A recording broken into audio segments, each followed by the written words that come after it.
जय भीम के जाकर रण में ललकारी थी वो झांसी की झलकारी थी, कि जाकर रण में ललकारी थी वो झांसी की झलकारी थी।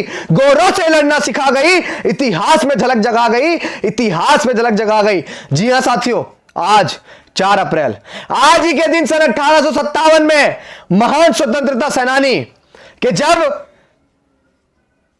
रानी झांसी पर गोरों ने हमला कर दिया, उनका किला मेघ था।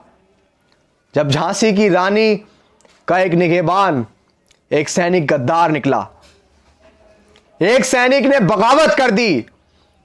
उसके बाद जो अंग्रेज थे वो अंग्रेज झांसी की रानी के किले के अंदर घुस गए। चारों तरफ से किले को घेर लिया गया था साथियों, चारों तरफ से किले को घेर लिया गया था। निगहबान गद्दार निकला, वो सैनिक गद्दार निकला जिसकी वजह से अंग्रेज किले में घुसने में कामयाब हो गए। और जब अंग्रेज किले में घुस गए तो झांसी की रानी को चारों तरफ से घेर लिया गया साथियों। तब वहां पे एक बहुजन समाज की बेटी, एक बहुजन समाज की लड़की जो बिल्कुल हूबहू सजकर संवरकर झांसी की रानी की तरह लगती थी, उसने झांसी की रानी से कहा कि रानी आप जाइए, आप निकलिए संभाल कर, अंग्रेजों का गोरों का सामना मैं करती हूं। जब चारों तरफ से किले को घेर लिया गया, रानी लक्ष्मीबाई को जब घेर लिया गया तो उसके बाद वहां पे रानी लक्ष्मीबाई से यह बोला गया, एक लड़की ने, एक बहुजन समाज की बेटी ने, जिसको इतिहास के पन्नों से गायब किया गया, जिसको इतिहास टटोलते गए, लेकिन हमें इतिहास के पन्नों में कभी पढ़ाया नहीं गया कि 1857 में जब रानी लक्ष्मीबाई के किले पर हमला हुआ तो किसने अंग्रेजों से लड़ाई लड़ी, ये बात हमें नहीं बताई गई। बहुजन समाज को हमेशा उसके इतिहास से वंचित रखा गया ताकि वो अपने इतिहास को पढ़कर मजबूत ना हो जाए। साथियों, जो हूबहू रानी लक्ष्मीबाई की तरह लगती थी, जिनका नाम था महान स्वतंत्रता सेनानी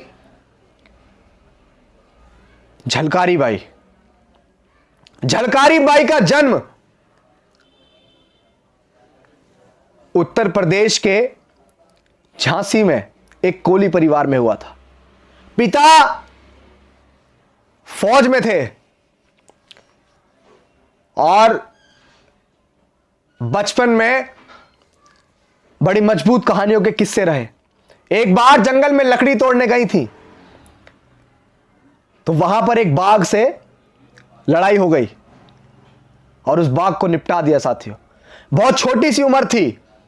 मैं आप सभी को एक कहानी इसलिए बता रहा हूं कि बहुजन समाज को उसके इतिहास से वंचित रखा गया। रानी लक्ष्मीबाई को, झांसी की रानी को बड़े गर्व के साथ किताबों में पढ़ाया गया, लेकिन झलकारी बाई को नहीं पढ़ाया गया क्योंकि वो बहुजन समाज की बेटी थी। मैं आप सभी को बता देना चाहता हूं, बड़े ध्यान से आप इस कहानी को सुनिएगा कि जब अंग्रेजों ने झांसी की रानी के किले के ऊपर हमला कर दिया, जो किला मेघ था, उसका एक सैनिक गद्दार निकला, उसी में झलकारी बाई भी सेनापति थी। जब रानी लक्ष्मीबाई को चारों तरफ से घेर लिया गया तो झलकारी बाई ने बोला कि रानी आप जाइए, मैं अंग्रेजों का सामना करूंगी। और जब 1857 में जब किले पे हमला हुआ तो अंग्रेजों का सामना किया मां झलकारी बाई ने। झलकारी बाई ने अंग्रेजों को अकेले घोड़े पर चढ़कर ली तलवार हाथ में और लड़ी, और लड़ते बहुत सारे अंग्रेजों को मौत के घाट उतार दिया और उसके बाद वो अंग्रेजों की गिरफ्त में आ गई।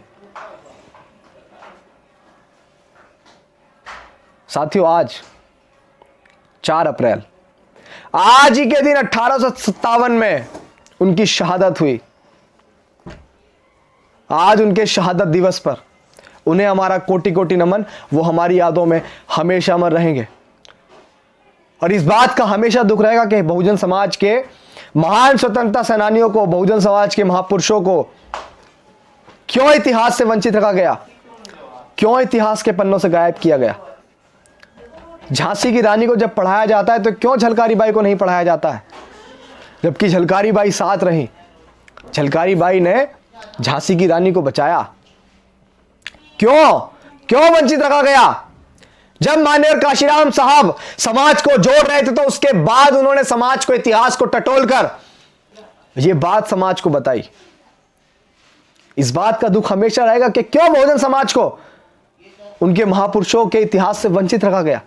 साथियों, आज आपको समझना पड़ेगा, आज आपको अपने महापुरुषों को पढ़ना पड़ेगा, अपने इतिहास को जानना पड़ेगा और अपने बच्चों को, नौजवानों को आपको वो इतिहास बताना पड़ेगा, आने वाली पीढ़ियों को वो इतिहास बताना पड़ेगा।